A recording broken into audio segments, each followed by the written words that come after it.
नमस्कार, तुमचं सगळ्यांचं स्वागत आहे हे बावा या चॅनलमध्ये. आज आम्ही आलो आहे आमचा KYC घेऊन प्रभाग क्रमांक 26 इथे. हा प्रभाग नागपूर महानगरपालिकेमध्ये खूप महत्त्वाचा आहे, कारण इथे ही लढाई पण खूप महत्त्वाची आहे. एकीकडे भाजपाचे माजी शहर अध्यक्ष या वॉर्डातून आहे, महाराष्ट्र राज्याचे अनुसूचित जाती आयोगाचे उपाध्यक्ष हे पण या आयोगात या वॉर्डातून लढत आहे. आणि आमच्यासोबत आज त्यांना तेवढीच ताकदीने टक्कर देणारे शुभमभाऊ मोडगरे, जे काँग्रेस पार्टीकडनं लढणार आहे, ते उपस्थित आहे. दादा, तुमचं खूप स्वागत आमच्या या चॅनलमध्ये.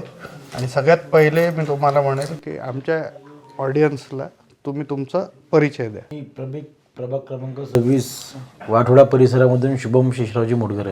मला काँग्रेस पक्षाने जे माझे हा परिसरामध्ये जे कार्य आहे 10-12 वर्षापासून ते कार्य पाहून मला जी संधी दिली. आणखी मी काँग्रेस पक्षाच्या उमेदवार आहे अ गटामधून.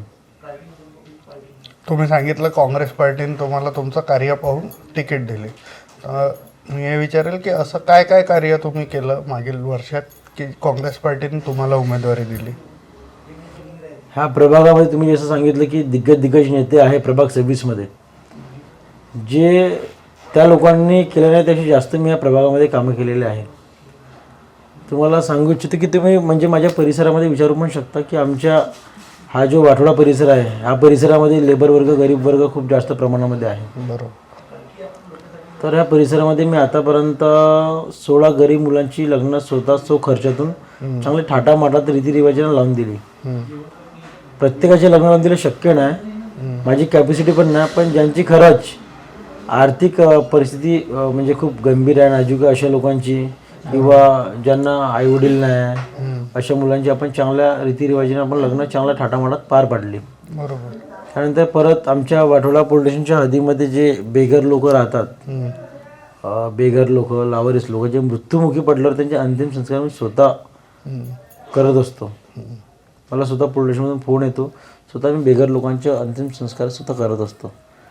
आता नेमकं काही महिन्यापूर्वी आमच्या डम्पिंग यार्डच्या बाजूचा एक परिसर आहे, तुम्ही बघितलं असेल, संघर्षनगर झोपडपट्टी. त्या परिसरामध्ये एक आपले खूप जवळचे एक मित्र होता. तर त्याचे वडील 4 वर्षापासून आजारी होते. त्याने खूप सेवा केली. आपल्या वडिलांची बेड रेस्ट होते, बेडवरती लॅट्रिन, बाथरूम वगैरे. त्यांनी म्हणजे जी खरी सेवा आईवडिलांची करायला पाहिजे त्यांनी ती जिवंतपणे करायला पाहिजे माणसाने. मेल्यानंतर फोटोला पाहिजे काही अर्थ नाही, बरोबर. तर त्या मुलाने खूप सेवा केली आपल्या वडिलाची. पण अचानक त्याच्या वडिलाच्या मग रात्री 10-10:30 सुमारास निधन झालं. तर त्यावेळेस आणखी दुसरी गोष्ट, आमच्या परिसरामध्ये जे असं गरीब लोकांच्या इथं असं निधन होतो, त्या लोकांकडे मी माहितीचे सामानसुद्धा मी माझ्याकडून, समाज कोणताही असो, मी माझ्याकडून ते पाठवत असतो. तर त्या मुलाकडे, गरीब घरातला मुलगा, माहितीचे सामान घ्यायला सुद्धा त्या मुलाकडे पैसे नव्हते. तर माहितीचं सामान मी स्वतः पाठवलं होतं. की त्याने रात्र खूप जास्त रात्र झाली होती, त्यामुळे गाडी अवेलेबल झाली नाही.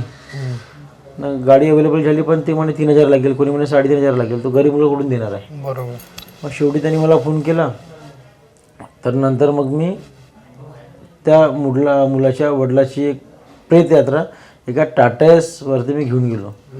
तर मला कुठेतरी असं जाणवलं की म्हणजे खूप दुःख झालं. म्हणजे हा आपला जवळचा मुलगा आहे, माझ्या परिसरामध्ये असं घडलं. तर मी एक निर्णय घेतला की म्हणजे असं कधी कोणावरती म्हणजे असा प्रसंग यायला नाही पाहिजे. तर मी स्वतःच्या खर्चातून मी गाडीसुद्धा स्वर्गरथ, जे या परिसरामधले जे आमदार आहे, जे नगरसेवक आहेत, दिग्गज नेते आहे प्रभाग 26चे नगरसेवक, ते ज्यांनी जे करून नाही दाखवलं त्यापेक्षा जास्त मी ते केलं. खर्चातून मी स्वर्गरथ तयार केला. आणखी ते असं वाठोडा प्रभाग क्रमांक 26 पुरता मर्यादित नाही, तर नागपूर शहरामध्ये ग्रामीण भागामध्ये पण ते गाडी एक निःशुल्क आहे. आपण डिझेलचे पण पैसे घेत नाही. कधी ड्रायव्हर जरी नसला तर मी स्वतः ते गाडी पण घेऊन जातो. आणखी आपण ते गाडी बनवली, आणखी लोकांच्या सेवेत लावली. सेवा चालू गाडीच्या माध्यमातून, म्हणजे सेवा देण्याचे एक माध्यम ते आपण ते तयार केलं. तुम्ही आता बोलता बोलले की डम्पिंग यार्ड हा आपल्या शहरात एक, स्पेशली पूर्व नागपूर विभागात हा खूप मोठा म्हणजे प्रश्न आहे की त्याची दुर्गंध ही खूप दूरपर्यंत जाते. सगळेजण भाजपाचे किंवा सत्तेतले लोक हे म्हणत आहे की आम्ही डम्पिंग यार्डचा कचरा कमी केला, त्याची वास येणार नाही, आम्ही त्याच्यामधनं बायोफ्युअल बनवतो आहे किंवा CNG बनवतो आहे. पण वास्तविकता जेव्हा तुम्ही फिरताय तर तुम्हाला असं वाटतंय का की खरंच त्यांनी त्याच्यावर काम केलं? असं तर वाटलं नाही मला ना आमच्या प्रभागाच्या जनतेला. पण खरंच जो डम्पिंग यार्डचा मुद्दा आहे खरंच खूप जास्त. कधी डम्पिंग यार्डच्या परिसरामध्ये आपण आता ज्या ठिकाणी बसलो आहो त्या ठिकाणी खूप गंदा स्मेल येतो. डेली नाही येत पण कधी कधी खूप गंदा स्मेल येतो. कारण की डम्पिंग यार्डच्या मागे जो परिसर आहे किंवा डम्पिंग यार्डला लागून जो एक सूरजनगर आहे, डम्पिंग यार्डच्या मागे अंतुजी नगर आहे, अब्बुमीनगर, तुलसीनगर, शैलेशनगर, देवीनगर असे हा जो परिसर आहे खरंच त्यांचे खूप एकदम म्हणजे जनावरासारखं जगणं आहे त्या परिसरामध्ये. कधी तुम्ही ते जाल तर तुमच्या त्या ठिकाणी बसण्याची पण इच्छा होणार नाही. बरोबर. खूप असं त्यांच्या इथे जर कोणा पाहुणा आला तर पाहुणा थांबवू शकत नाही. त्यांच्या इथे जर म्हणजे कोणत्या मुलीला एक मुलगा पाहायला आला ते पाहुणे म्हणजे असं नकार देतात प्रत्येक गोष्टीला. मागे डम्पिंगची ते पावसाळ्यामध्ये दिवाल फुटली होती तर पूर्ण घाणेरडं पाणी एकदम लोकांच्या किचनमध्ये असं म्हणजे अन्नधान्य लोकांच्या त्या घाणेरड्या पाण्यामध्ये वाहून गेलं होतं. त्यावेळेस मी लोकांना खूप मदत केली. आणखी दुसरी महत्त्वाची गोष्ट अशी आहे, कोरोना काळ तुम्हाला माहिती आहे आता 2020 लॉकडाऊन लागलं होतं. बरोबर. तर परमेश्वर करो की आपल्या जगावरती असं कधी संकट यायला नको. कारण की असे काही लोक होते ज्यांची एक वेळची जेवणाची सोयसुद्धा नव्हती. बरोबर. तर त्यावेळेस मी जे केलं खरंच ते एक म्हणजे ऐतिहासिक म्हणता येईल. लोक म्हणतात की ऐतिहासिक शुभम मुरगरेचे लग्न एक ऐतिहासिक लग्न असं झालं. नेमकं आता तुम्ही विचार करा, जो व्यक्ती लोकांचे 16 गरीब मुलांचे लग्नसुद्धा चांगलं थाटामाटात लावून देऊ शकतो, बरोबर, तर स्वतःचे लग्न जगापेक्षा वेगळं करण्याचा विचार ठेवेल. बरोबर. बरोबर. तर आपण नेमकं लग्नामध्ये किती छापतो पत्रिका लग्नाच्या? 3000च्या वर. नॉर्मली 500-1000 लोक, 1000 जरी छापले तर 3000 लोक होतात. मी माझ्या लग्नाचे 5000 पत्रिका छापले होते. आणखी 100 VIP कार्ड छापले होते. माझ्या लग्नाचा समारंभ 25-30 हजार लोकांच्या लग्नाचा कार्यक्रम होता. बरोबर. पण अचानक लॉकडाऊन लागून गेला. आणखी एक महत्त्वाचे म्हटलं तर माझ्या लग्नाच्या वरातीसाठी मी 50 बैलबंड्या पण बुक केल्या होत्या. म्हणजे माझ्या लग्नाची वरात एक बैलबंडीवरती होती. ते लॉकडाऊन लागल्यानंतर असं मला वाटलं की आता मी जर विचार केला असता तर लग्न पोस्टपोन करून पण मी लग्नाचा आनंद घेतला असता. बरोबर. पण जे कोरोनासारखे जे महामारी आली जगावर, जे कोरोनासारखे एक संकट आलं, तर मी असं घरी बसून आम्ही डिसाईड केलं, माझे आई वडील आम्ही बसलं, विचार केला की आपण लग्न जरी केलं, लग्नामध्ये इतका लाखो रुपये जरी खर्च केला, पण तरी म्हणजे जे लोकांना म्हणजे आता जे अडीअडचणी आल्या आहे, लोकांचे कामधंदे बंद झाले होते त्यावेळेस, लोक म्हणजे घराच्या बाहेर निघणं मुश्किल झालं होतं लोकांच्या. तर मी लग्न त्याच दिवशी केलं. 1 मे महाराष्ट्र दिवस होता लग्नाच्या माझ्या 2020ला. लग्न त्याच दिवशी केलं की लग्नातला मी जो संपूर्ण खर्च करणार होतो लग्नामध्ये, तो संपूर्ण खर्च मी गरीब गरजूंना मदतीला लावला. आज म्हणजे गरीब गरजूंच्या घरी पेटलेली चूल हाच मी माझ्या लग्नाचा खरा समारंभ मानतो.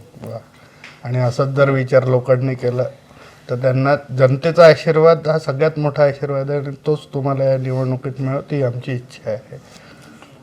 मी पण ते लोकांना मग 2 वर्ष म्हणजे लॉकडाऊन संपेपर्यंत, कोरोना काळ संपेपर्यंत मी लोकांना भरपूर मदत केली. म्हणजे असं खूप असं चांगला म्हणजे मान सन्माने आपण त्यांना अन्नधान्य दिलं प्रत्येक परिवाराला. एका दिवशी मी 375 लोकांना मी कुटुंबांना मदत केली एका दिवशी. 2 वर्ष कार्यक्रम चालला.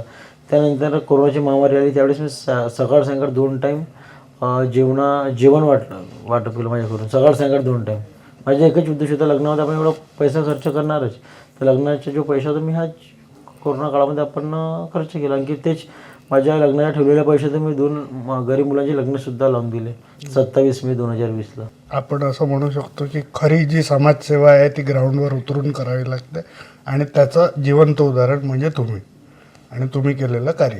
आपण बघतो की भाजपाचे जेवढे नेता आहे ते लोक म्हणतात की आम्ही सगळ्यात जास्त विकास हा पूर्व नागपूरमध्ये केला आहे.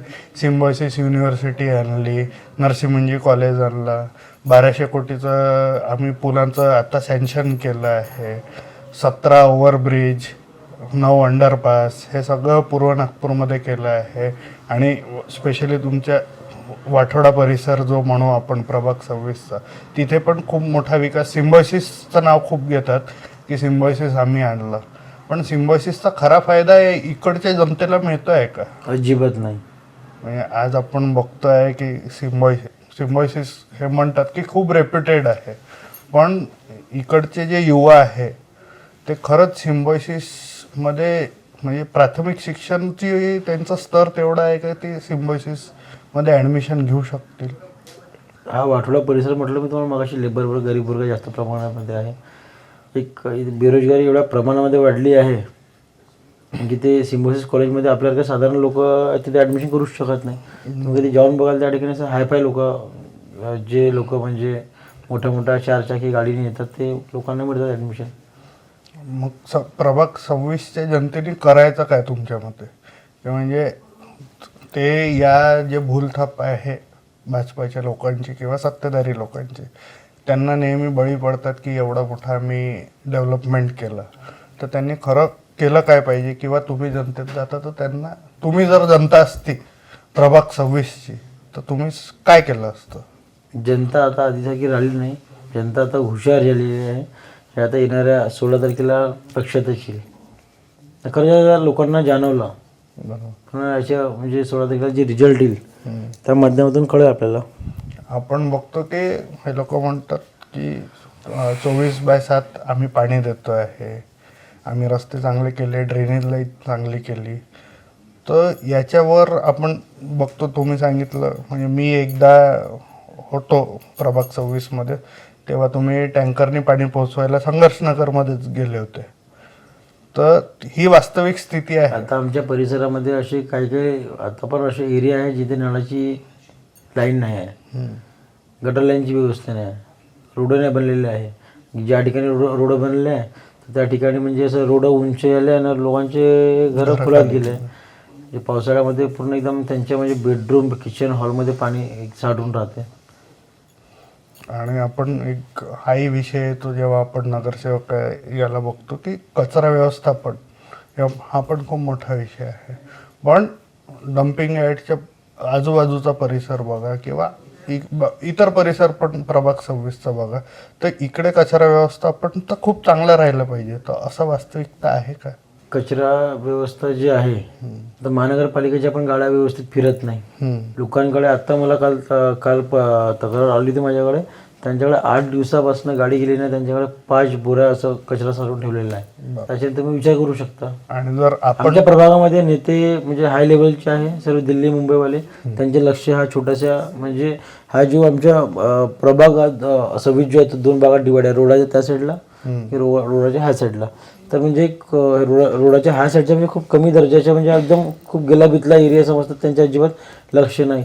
तर आमच्या एरियामध्ये तर लोकांना म्हणजे कुठं असं विचाराल तुम्ही तर त्यांना नावे व्यवस्थित माहीत नाही. नावं सोडा, त्यांना कधी चेहरेसुद्धा पाहिले नाही. निवडणुका झाल्यापासून ते कधी दिसले पण नाही परिसरामध्ये, लोक ओळखत नाही, त्यांनी पाहिलं पण नाही कधी नगरसेवकांना. आपण काय म्हणू की भाजपाचे जे नेते आहे ते फक्त आश्वासनं देऊन राहिले असं तुमचं म्हणणं आहे का? म्हणजे आजची रिपोर्ट आहे की आज देवेंद्र फडणवीस आपल्या भाषणात म्हणाले की नागपूर हा पूर्ण भारतातील सर्वात जास्त फास्ट डेव्हलप होणारा सिटी राहणार आहे पुढील 3 वर्षात. तर तुम्हाला वाटतं का की प्रभाग 26 हा सिंहाचा वाटा राहील त्याच्यात?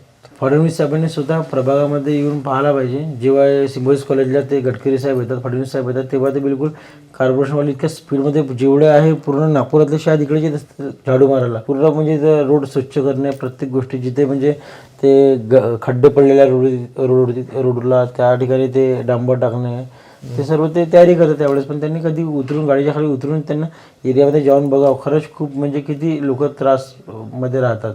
तुम्ही मागील जे 9 वर्षात नगरसेवक राहिले, म्हणजे 5 वर्ष त्यांचं नगरसेवकाचं काय आणि 4 वर्ष प्रशासक काय, याच्यामध्ये जे नगरसेवक राहिले त्यांच्या कामाला काय रेटिंग द्याल 10 पैकी?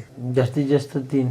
आणि त्याचं कारण म्हणजे जो विकास व्हायला पाहिजे एरियामध्ये तो विकास अजिबात झालेला नाही. म्हणजे मनपाच्या अधिकारात साधारणतः खूप साऱ्या गोष्टी येतात, जसं की शिक्षण झालं, आरोग्यसेवा झाली, अंगणवाडी केंद्र झाले. तर याची परिस्थिती तुमच्या प्रभाग 26मध्ये कशी आहे? त्यांनी आता ते महानगरपालिकेच्या म्हणजे शाळा बंद झाल्या, ह्या गोष्टीकडे त्यांनी म्हणजे आता लक्ष द्यायला पाहिजे. आता जे जनरेशन आहे त्यांनी कुठेतरी ते म्हणजे CBSE पॅटर्नमध्ये त्यांना ते करायला पाहिजे त्या ठिकाणी. आपण जर निवडून आलात तर आपलं काही प्लॅनिंग आहे यासाठी? प्लॅनिंग तर म्हणजे बघा, आता जे लोकांचे एक विश्वास आहे ना, खरंच मी लोकांच्या नेहमी म्हणजे सुखादुःख कधी माझ्याबद्दल तुम्ही विचाराल, मी नेहमी लोकांच्या सातत कॉन्टॅक्टमध्ये आहो. मी लोकांच्या सुखादुःखात धावपळ करत असतो नेहमी. खरंच मला लोकांना जनतेने जे संधी दिली तर संधीचे मी सोनं नक्की करून दाखवेल. असे खूपसे कामं जे आहे आमच्या परिसरामध्ये. गार्डनसुद्धा नाही, एक म्हणजे कोणत्या बुजुर्ग लोकांसाठी एक म्हणजे असं व्यायामशाळा म्हणता येईल, लहान मुलांसाठी खेळण्यासाठी एक गार्डन, ते गार्डनसुद्धा आमच्या परिसरामध्ये आहे नाही. तर जे जे म्हणजे ह्या लोकांनी भरपूर कामं जे आहे पेंडिंग आतापर्यंत, ते मी समस्येचे एक निवारण करेल. हे लोकांना विश्वास आहे माझ्यावरती, तर ते मी 100% करेलच. आणि युवांच्या रोजगारासाठी आपण काही उपक्रम राबवणार आहेत का? 100% करावं लागेल. मी तुम्हाला आधीच म्हटलं होतं की आमच्या परिसरात लेबर वर्ग खूप जास्त प्रमाणामध्ये आहे, युवा वर्ग खूप जास्त जुळलेला आहे माझ्यासोबत. तर त्यांच्यासाठी लायब्ररी असं काही प्लॅनिंग आहे का? नाही, लायब्ररीचं तर काम मागे विहार आहे आमच्या मैत्रीबुद्धी विहार, तिथे आता लायब्ररीचे काम चालूच आहे, फक्त फिनिशिंग बाकी आहे. भांडेवाडी डम्पिंग यार्ड हा खूप खूप मोठा आणि खूप महत्त्वाचा प्रश्न आहे या प्रभागात. भांडेवाडी डम्पिंग यार्ड नागपूरचा सगळ्यात मोठा डम्पिंग यार्ड येतो. त्याच्यासाठी तुमच्या याच्यात काय उपाययोजना राहील जर तुम्ही निवडून आलात तर? जर मी निवडून आलो तर 100% माझे प्रयत्न हा राहील डम्पिंग यार्डला स्थलांतर करण्याचा. कारण की त्याच्यामुळे खूप जास्त लोकांना खूप जास्त प्रमाणात त्या त्रास आहे डम्पिंग यार्डचा. तर तो पहिला आपला मोटिव्ह तोच राहील, डम्पिंग यार्डचा स्थलांतर करणे.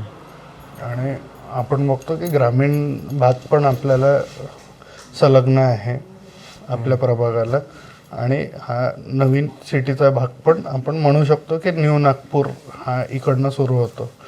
तर आपण महिला सुरक्षा किंवा युवकांचे, लहान बालकांच्या सुरक्षेसाठी अशा काय उपाययोजना करणार? जसं स्मार्ट सिटी हा खूप मोठा प्रोजेक्ट होता पूर्व नागपूरचा, पण ते आतापर्यंत काही वास्तविकतेत आला नाही. तर स्मार्ट सिटीचे CCTV बघायला तर आपण ते पण बंद आहेत खूप मोठ्या प्रमाणात. महिला सुरक्षा, कारण की इकडे खूप सुनसान एरिया आहे, तर त्याच्यासाठी काय उपाययोजना करणार आपण?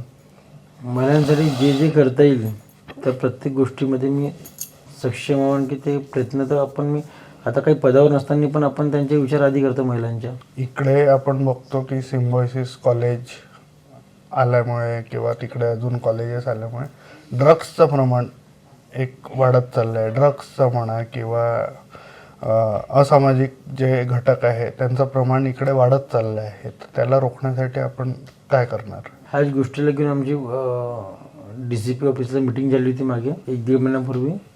तर ते आता थोडंसं प्रमाण कमी झालं आहे त्या गोष्टीमुळे. आपण जर नगरसेवक बनलात तर आपण महिन्यातनं किती वेळ द्याल प्रभागातल्या जनतेला? जसं आता लोकांची जी अडचण असते बघा, कामं जरी झाले नाही पण कसं लोकांना एक दिसलं, एक म्हणजे त्यांच्या परिसरामध्ये असं येणं जाणं राहिलं तर त्यांना एक समाधान होते. तर म्हणजे असं लोक जास्त नाराज हे राहतात की एकदा निवडून दिलं की मग कधी एरियामध्ये येऊन पाहत नाही, काही नाही. तर मी आधीच विचार केला, सर्वात महत्त्वाची गोष्ट की एक जे म्हणजे कोणत्या प्रभागामध्ये कोणत्या नगरसेवकांनी करून नाही दाखवलं ते आपण करणार आहोत. ते अशा प्रकारे करणार आहोत की एक आपण एक जर मी निवडून आलो नगरसेवक बोलल्यानंतर एक आपलं एक चालतं फिरते कार्यालय आपण तयार करणार आहोत. अच्छा. म्हणजे नगरसेवक शुभम शेषरावजी मुटगरे यांचे चालते फिरते कार्यालय. आणि की ते एक गाडी म्हणजे प्रत्येक एरियामध्ये म्हणजे लोक कंटाळून जाईन, ते साऊंड राहील तिथे छोटंसं, आणि एक व्यक्ती त्या ठिकाणी राहील. हा मी विचार केला आहे, एक व्यक्ती राहील तर प्रत्येक दिवस त्याचे एकच काम राहील, म्हणजे हा गल्लीतून त्या एक पण गल्ली न सुट्टा प्रत्येक ठिकाणी तो म्हणजे आला रे आला, शुभम मुटगरे यांच्या चालता फिरता कार्यालय आला असं म्हणून ते प्रत्येक लोकांच्या आता सर्व जे जे तक्रारी तो नोट करेल ना, प्रत्येक आपण त्याचे म्हणजे असं प्रत्येक व्यक्ती नगरसेवकापर्यंत पोहोचू शकत नाही, आणखी नगरसेवक म्हणजे प्रत्येक लोकांकडे पोहोचू शकत नाही. त्यामुळे आपण हे करणार आहोत की म्हणजे चालतं फिरतं कार्यालय हे आपण 100% म्हणजे माझ्या प्लॅनिंगमध्ये आहे. ते पहिले आपण हा कार्य करणार आहोत जे कोणत्या नगरसेवकाने करून नाही दाखवलं, ते आपण चालते फिरते कार्यालय तयार करणार आहोत. लोकांना म्हणजे असं त्रास नाही व्हायला पाहिजे की माझ्याकडून ते आला असं. लोक तुमच्याकडे नाही आले पाहिजे, तुम्हीच लोकांकडे जागा. तुमच्या मते प्रभाग 26च्या 3 अशा समस्या सांगा जे सगळ्यात मोठ्या आहेत. सर्वात पहिली समस्या डम्पिंगची. डम्पिंगच्या प्रभाग 26 नाही तर आज ग्रामीण परिसरामध्ये खूप जास्त म्हणजे लोकांना त्रास आहे. यांच्याकडे आमदार साहेबांच्या नगरसेवक लोकांचे दुर्लक्ष आहे. आणखी दुसरा मुद्दा असा आहे की ह्या वाठोडा परिसरामध्ये ड्रग्स ज्याला आता MD म्हणतात त्याचे प्रमाण इतकं जास्त वाढलेलं आहे की पण CCTV बंद आहे. यांच्याकडे ते बिलकुल अजिबात लक्ष देऊन नाही राहिले. तिसरा मुद्दा असा आहे की बिलकुल नगरसेवक तर अजिबात लोकांना आतापर्यंत नजरेनं इलेक्शन घ्यायला अजिबात दिसलेच नाही.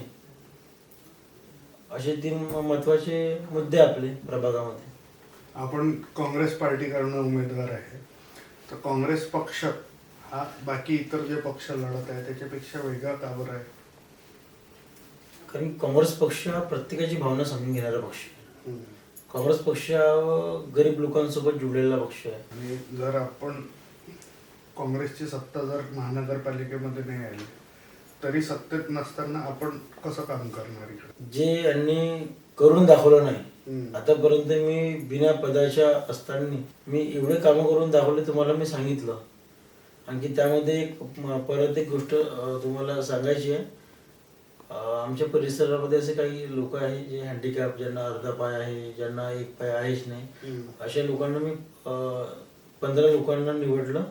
आणखी दिवाळीच्या दिवशी मी त्या लोकांना म्हणजे सायकल 3 चाकीची सायकल येते, ते 3 चाकी सायकल त्यांना भेट देऊन मी दिवाळी साजरी केली. आणखी दिवाळी जे अगर प्रत्येकाला हा दिवाळी सण हा प्रत्येकाचा खूप मोठा सण मानला जातो. तर खरी दिवाळी साजरी तेव्हा होते जे दिवाळी साजरी करायची आहे, तर म्हणजे दिवाळीचा दिवा प्रेमाचा दिवा जाळला पाहिजे. अशा प्रकारे आपण दिवाळी साजरी केली होती. लोकांना म्हणजे सायकल, त्यामधून 3 लोक काही नगरसेवकाकडे गेले होते. त्यांना खूप म्हणजे फिरवलं 8 दिवसांनी पुढल्या महिन्यामध्ये. कुठेतरी त्रास झाला, म्हणजे आपल्या एरियातल्या लोकांना त्रास आहे म्हणून ते मी नंतर एक दिवस निवडला दिवाळी निमित्त, आपण तो सायकलला वाटप केला. दिवाळीच्या दिवा जाळायचा तो प्रेमाच्या दिवा जाळला पाहिजे. जर तुम्ही निवडून आलात तर पुढील 5 वर्षात तुम्ही प्रभाग 26 मध्ये कोणते असे ठळक बदल आहे जे करणार? लोकांची ज्या आशा अपेक्षा आहेत त्यापेक्षा पलीकडे आपण लोकांना करून दाखवू. डम्पिंग यार्ड पहिला मुद्दा आहे. डम्पिंगच्या तर 100% आपला प्रयत्न तोच राहील की डम्पिंग यार्डला स्थलांतर करणे. आणखी जे CCTV ज्या भागात बंद आहे ते CCTV चालू करणे. जे आता MDच्या ड्रग्सच्या प्रमाण वाढलं आहे, जे यांच्या नगरसेवक लोकांच्या आमदारांच्या दुर्लक्ष आहे, त्या गोष्टीकडे एकदम ताकदीने आम्ही त्या गोष्टीकडे लक्ष देऊ. आणखी या परिसरामध्ये तुम्हाला मी सांगितलं काही भागामध्ये गटर लाईन नाही, काही भागामध्ये रोड नाही, असे काही एरिया आहे की त्यांच्यामध्ये नळाची लाईन आलीच नाही. मी तर हा प्रयत्न करेल जनतेसाठी की म्हणजे जे सेवा देईल की 24 तास त्यांना म्हणजे पाणी उपलब्ध करून देईल, गटराची व्यवस्था करून देईल. ज्या ज्या ठिकाणी म्हणजे आमच्या परिसरामध्ये वाटोळा म्हणजे भरपूर सिम्बोसिस कॉलेजकडे जाणाऱ्या मार्गावर एक सर्वोदय नगर नावाची एरिया आहे. त्या एरियामध्ये इतकं म्हणजे कठीण आहे, तिथून एक म्हणजे बाईक चालवणं पण खूप डेंजर आहे. तो एरिया मध्ये जो रोड आहे सर्वोदय नगर, पावसाळ्यामध्ये त्या ठिकाणी एवढं पाणी साचते की म्हणजे शाळेचे लहान मुलं शाळेत जायला घाबरतात. जे मुलं जाणारे मुलं आहेत त्या हातामध्ये शूज सॉक्स हातामध्ये घेऊन ते कॅरी करून म्हणजे बाहेर निघाल्यावर रोडवरती आल्यावर ते जुते घालतात. असा तो काळ आहे. त्या लोकांकडे ते दुर्लक्ष होतं. पण आपण ते कामाची निवडून आल्यानंतर मी कामाची सुरुवात त्या सर्वोदय नगरपासून करणार असं मी तिथल्या स्थानिक नागरिकांना पण सांगितलं. आणि जर तुम्ही निवडून आले आणि तुमचं वचन जे तुम्ही करताय लोकांना ते पूर्ण नाही झालं तर जनतेने तुम्हाला कसं विचारायचं किंवा कसा प्रश्न मांडायचा किंवा जनतेच्या म्हणजे जनता विचारेल त्यांच्या प्रश्नांना तुम्ही कसं उत्तर द्याल? असा प्रसंग कधी येणार नाही.